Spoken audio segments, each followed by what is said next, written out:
Hola, ¿qué tal? ¿Cómo están? Bienvenidos a Entérate. Estos son nuestros contenidos de hoy.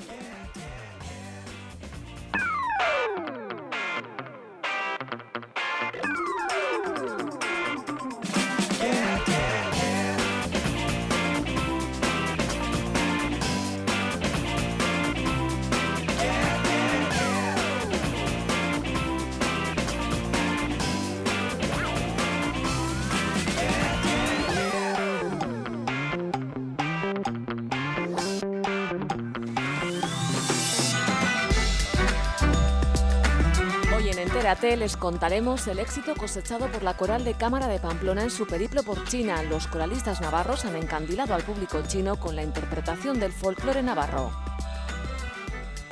También hoy miramos al cielo porque esta noche las estrellas fugaces lo iluminan. Lluvia de Perseidas que analizamos con el experto en astronomía Josu Redín. Visitamos el Centro de Recuperación de Fauna Salvaje de Ilundain, donde habitan temporalmente animales salvajes o heridos. Los búhos, cernícalos o milanos son los más comunes. Solidaridad en Entérate, acción contra el hambre, nos presenta Restaurantes contra el Hambre, una iniciativa para luchar contra la desnutrición infantil en el mundo. Y nos vamos de fiesta al encierro del Pilón de Falces, donde los mozos han bajado casi en brazos a una vaca. También disfrutaremos de los primeros compases festivos en Burlada. Por último, les presentamos la campaña Este verano quiérete mucho, puesta en marcha por Cruz Roja para prevenir los riesgos del sol, el agua y para cuidar el medio ambiente. Bueno, de Navarra a China, ese ha sido el viaje que han llevado a cabo un buen grupo de coralistas navarros que forman parte de la Coral de Cámara de Navarra. Hoy su director nos acompaña, David Guindano. ¿Qué tal? Bienvenido a Entérate. Buenas tardes. ¿Cómo estamos? Pues muy bien, muy contentos, la verdad. Ahora vamos a analizar ese espectacular viaje en el que habéis cosechado pues, un éxito importante de público, ¿no? Pues sí, la verdad que con lo extraño que era el repertorio para ellos, nos hemos quedado muy contentos porque ha sido muy bien recibido. Íñigo Sés es el gerente de la orquesta de la Coral de Cámara de Navarra. ¿Qué tal, Íñigo? ¿Cómo estás? Muy buenas tardes, muy bien. Bueno, ¿qué balance se puede hacer de ese periplo por China? Bueno, pues en primer lugar, como decía, pues positivo por el hecho de la reacción del público, ¿no? Que para nosotros era un poco bueno, teníamos un poco de miedo, ¿no? No sabíamos por dónde nos iban a salir y la verdad que ha sido, pues, en primer lugar numerosa y luego con una acogida y una aceptación bastante interesante. Sí. Es sorprendente, ¿no? Que las piezas del folclore navarro, interpretadas en euskera, además, hayan concitado el interés de la población china. La verdad que fue muy sorprendente desde el principio.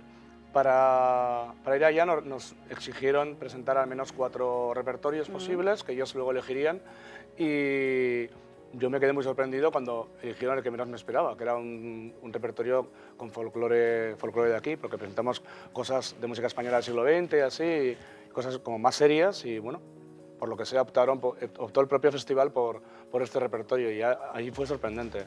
Y luego, bueno, como había partes también en castellano, bueno, en castellano, que estuvo en euskera, luego también había danzas interpretadas con instrumentos tradicionales y aprovechando un poco los valores del coro, porque tenemos de todo, la verdad, gente muy buena. Y eso, pues la verdad que al final resultó un espectáculo muy bonito. Y luego con los trajes que nos cedió Iruña Taldea, que son trajes de una gran calidad, así de esos puntos de Navarra, pues todo quedaba con un contexto muy bien. ¿Y cómo surgió esta oportunidad de viajar a diferentes ciudades, además, en China? Bueno, la verdad que esto se remonta a 2 años y medio atrás, más o menos, cuando dijimos, bueno, la situación, la coyuntura aquí en el país no es muy buena y los primeros que notamos todo esto es el sector cultural, obviamente, entre otros. Y dijimos, bueno, pues tenemos que empezar a movernos, a buscar otro tipo de recursos,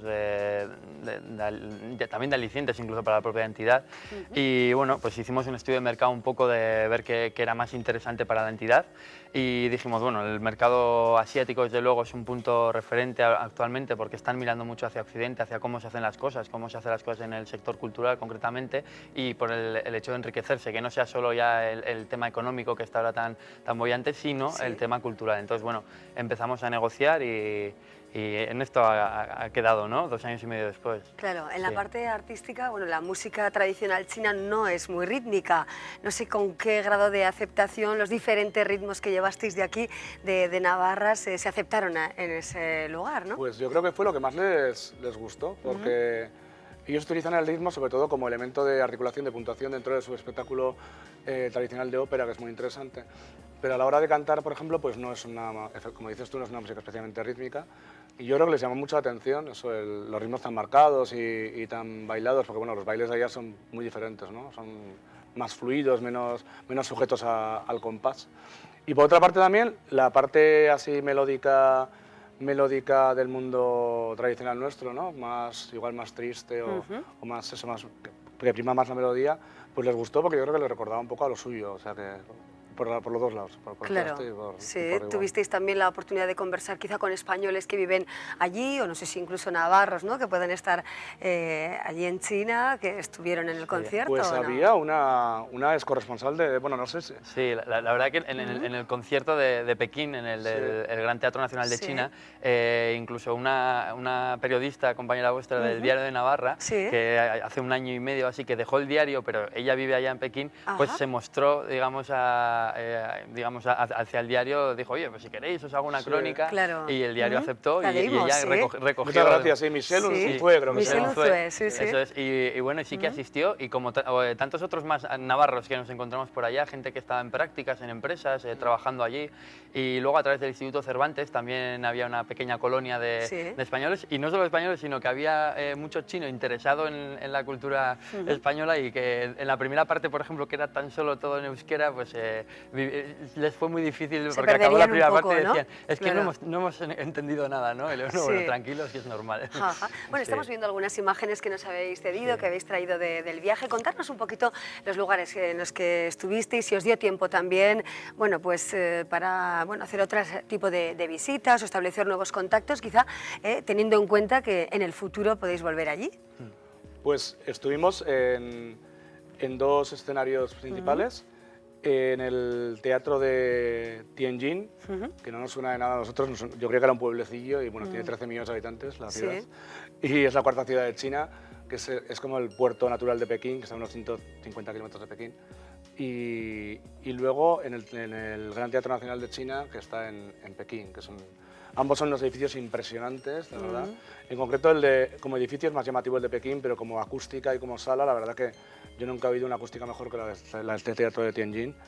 Y bueno, nos ha dado tiempo bastante, a hacer bastantes cosas, porque la verdad que íbamos con el repertorio bastante ensayado desde aquí y no había grandes dificultades, entonces bueno, excepto el tiempo necesario para pues, hacer las visitas de instrucciones a la embajada o para la rueda de prensa, que bueno, el concepto de rueda de prensa china es muy graciosa. ¿Sí? ¿Cómo es? Cuéntanos, David.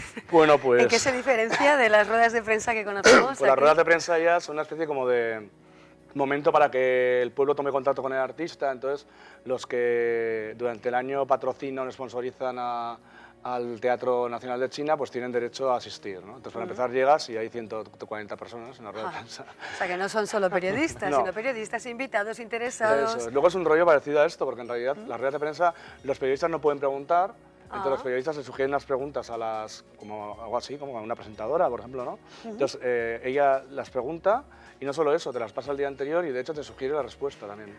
O sea, hay una libertad absoluta, total. ¿no? O sea, el día anterior es como, yo respondería esto y tal. Ya. Como, bueno, bien, vale, pues si hay que responder esto, se responde esto. ¿Vosotros acatasteis las normas? Sí, bueno, tampoco era bastante lógico lo que nos pedían. Sí. Y luego, nada, además, la rueda de prensa esta dura casi una hora, incluye una parte de representación también de lo que se va a hacer después, y luego al final pues, nos quedamos ahí con el chisto y el acordeón bailando unas cosas y los chinos se unieron allá, bueno, fue muy curioso, es muy raro. Sí, diferente, sin duda. Sí. El sudeste asiático va a ser quizá el futuro para esta agrupación coral o un futuro, bueno, o parte del futuro, ¿no?, de vuestro grupo. Bueno, la verdad que así como empezamos a trabajar desde hace 2 años y medio para poder llevar a cabo esta gira china, ya en esos años también que hay por en medio hemos empezado a trabajar en otros objetivos, pues bueno, que en este caso igual tenemos que dejar un poco de respirar a Asia, ¿no? Sí. Pero sí que es cierto que, claro, lo difícil era llegar una primera vez y que ahora va a ser seguramente más fácil, si caso de que salga la oportunidad, el poder llegar allá, ¿no? Pues puede que no sea con la sección, digamos, tradicional de música clásica de la entidad, sino, por ejemplo, pues con la del jazz, o tenemos diversas agrupaciones dentro de la entidad que sí que podrían podrían probar también suerte por Claro. el mercado chino. Ajá, Sí, las sí. voces sonaron muy bien, ¿no, David? Sé que teníais miedo al aire acondicionado, a las condiciones climatológicas diferentes también a lo que estamos acostumbrados. Tuvimos suerte porque el único que se quedó afónico fue el gerente, como no cantaba, pues... Ajá, pues, pues estupendo. No había problema entonces. Y sí, hubo problemas con el aire acondicionado, pero bueno, se solucionaron. Llevamos un botiquín nutrido allá, Sí. que nos dejaron pasar, más vale. Y bueno, las condiciones climatológicas son espantosas, porque, bueno, no tanto por la sequedad, porque es muy húmedo y eso es bueno para la garganta, pero el nivel de contaminación es tremebundo, o sea, tremebundo, y bueno, la gente decía que se notaba las gargantas muy congestionadas, tal, pero bueno, al final ya nos apañamos y ya cantamos. Sí, bueno, tenéis una próxima cita importante también en breve, ¿no? El Festival Internacional de Santiago.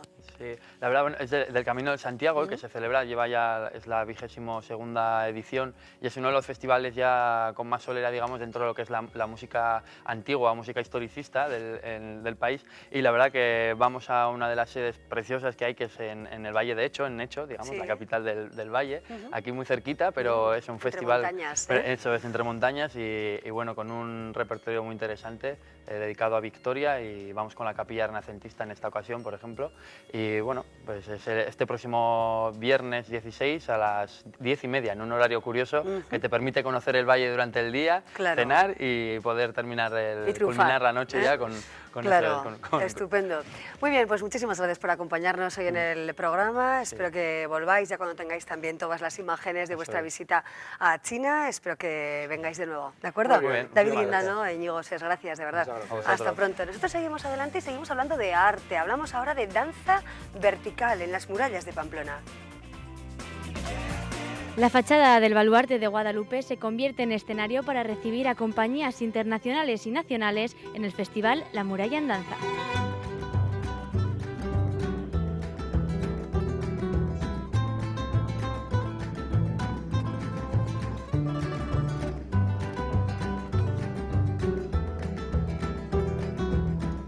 Marco, venís desde Italia a traernos este espectáculo. ¿Cuánto tiempo lleváis haciendo este tipo de danza en el aire? Es de 2006, donc 7 años.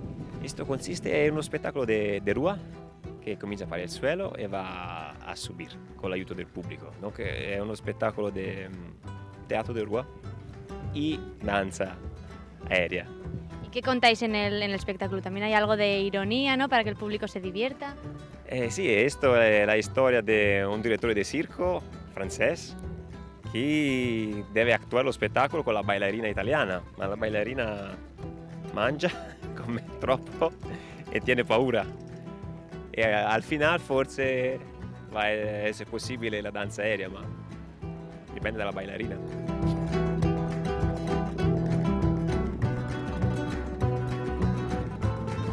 Explícanos un poco cómo os preparáis. Allora, esto es un arnés de arrampicata, normal, de Decathlon. Y tienes cuerda de arrampicata de 11 milímetros. Y poi tienes esto se llama Gri-Gri. Esto es una seguridad. Es un dispositivo que te permite te bloca. Si tú, come si dice, casca, te bloca. Si usas la levetta, puedes subir andare abajo. ¿Y cuánto hay de altura de aquí arriba? Va, io credo è 15 metri.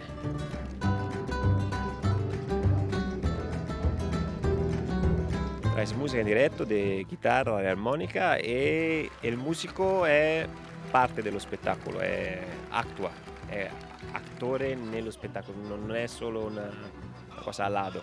Por esto è un misto di teatro, circo, danza e danza verticale. Io alla base, ma ballerina también, siamo attori nel teatro.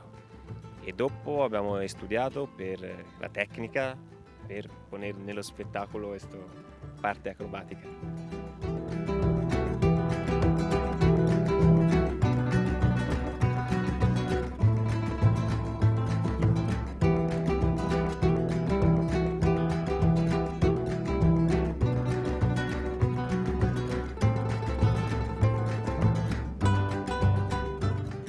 John de Ingumac, vosotros vais a ser los encargados de calentar un poco el ambiente antes de la danza en el aire. Cuéntame un poco en qué va a consistir vuestro espectáculo. Bueno, pues nosotros en realidad, como dices, empezaremos a las 10, previo a la danza vertical, y lo nuestro va a ser más danza-teatro, ¿no? Sí que hemos creado, van a ser 3 piezas cortas que se basan también en la improvisación coreográfica, previamente trabajado, claro, y sí que de alguna manera son 3 historias diferentes, ¿no? Que vamos a hacer los 3 viernes, tanto el 9, el 16 como el 23, ¿no? Entonces este primer viernes, que es mañana ya, haremos una historia como de 2 personajes que llegan a un lugar y se encuentran con esta magnífica muralla, ¿no? Y viendo a los que os van a seguir después, a todos estos grupos que van a hacer lo mismo o del estilo, pero en el aire, ¿no os animáis en algún momento a intentarlo? Hombre, no lo hemos probado tampoco, no sé, nunca se sabe, pero bueno, no, en principio no lo tenemos en mente, vamos.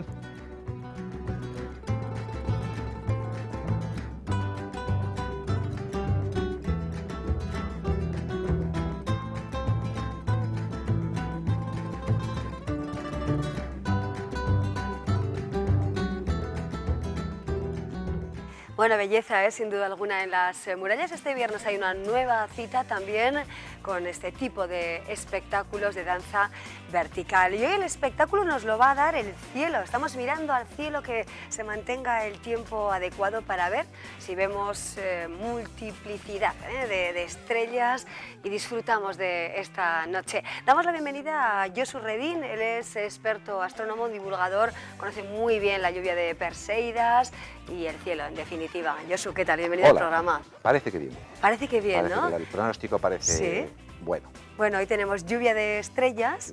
Es importante el cielo, cómo esté el cielo, el viento, si está la luna. ¿Qué es importante para disfrutar del espectáculo de hoy? Para disfrutar de las Perseidas en particular y de la astronomía en general, pues hace falta algo tan simple pero tan impredecible como es el tiempo atmosférico, que esté despejado. Lo primero, que no haya nubes, evidentemente.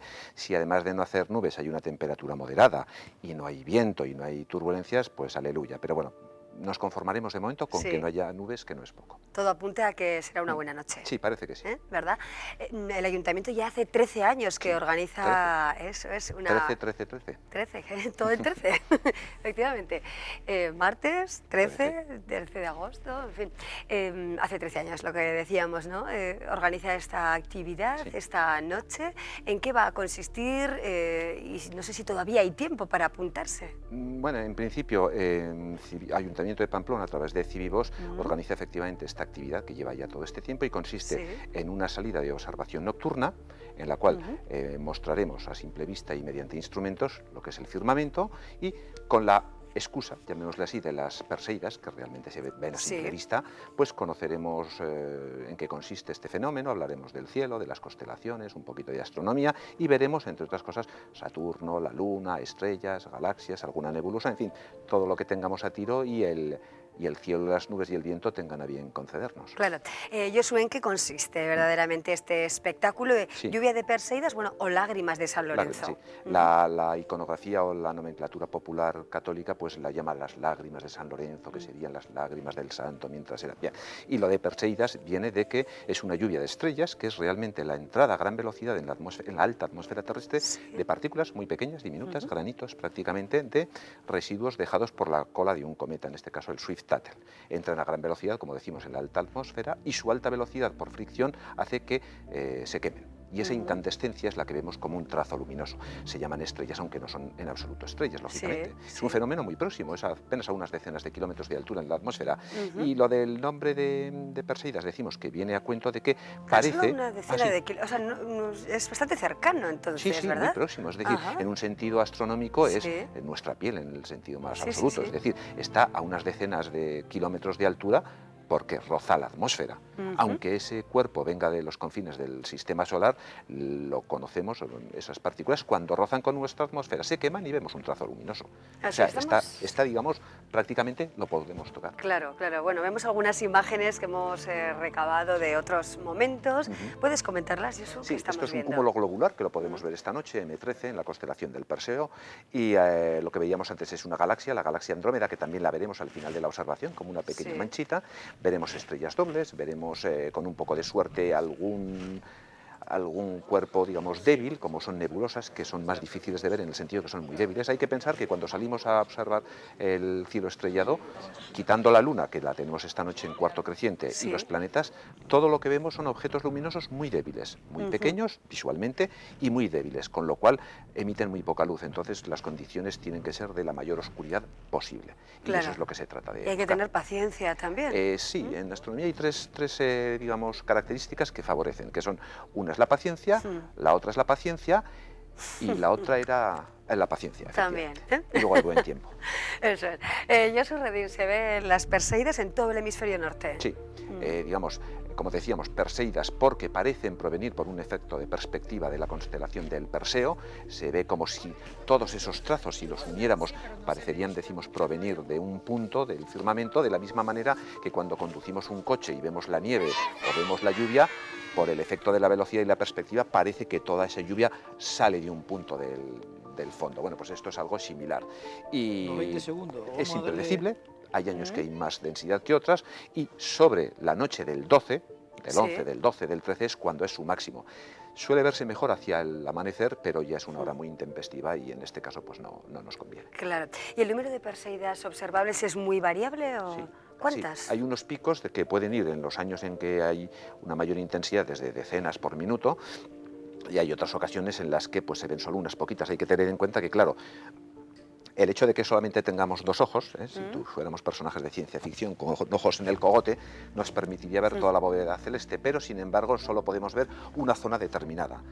Si aquí nosotros estuviéramos en el campo mirando, y yo miro en esa dirección y tú miras en la otra, yo estoy mirando y lo típico es oír ¡oh! Entonces yo me vuelvo y la he perdido, y cuando miro para allá oigo ¡oh! Y he perdido la otra. Bueno, pues consiste en eso, en observar el cielo y ver las que surgen. Son, como decimos, efímeras, muy rápidas, fugaces, de ahí su nombre, y además pues impredecibles en el sentido de que, bueno, es un fenómeno estadístico. Veremos alguna, no cabe ninguna duda. A ver, ¿y cuál es el material que se lleva para disfrutar de este paisaje Para la maravilloso? observación. Sí. Bueno, lo que se lleva primero es ropa. Decimos, estamos en agosto. No Además importa. de abrigo, Sí, un ropa de poquito, abrigo. ¿no? Siempre hay que llevar ropa de abrigo, en invierno por descontado, pero también en verano. Sí. Y luego, para ver Perseidas, realmente no hay que llevar ningún instrumento, porque las vemos a simple vista. Lo que nosotros hemos llevado son instrumentos para observar esos otros objetos que hemos dicho: planetas, la Luna, galaxias, nebulosas, etcétera, que son 2 telescopios y varios prismáticos. Pero haremos primero una observación a simple vista, un recorrido somero sobre el firmamento y luego buscar todos estos objetos que tenemos en el cielo y de vez en cuando las Perseidas que nos hagan la merced de aparecer. ¿En qué punto exactamente os vais a situar?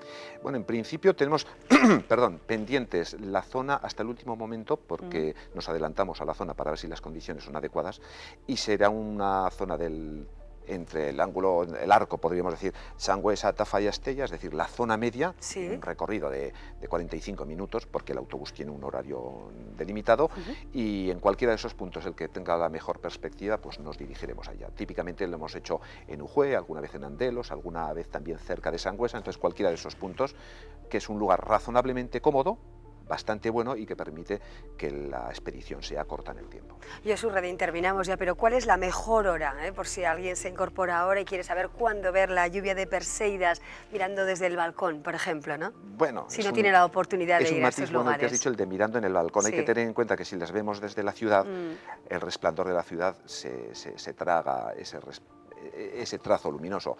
La mejor hora estadísticamente suele ser, como os digo, hacia el amanecer.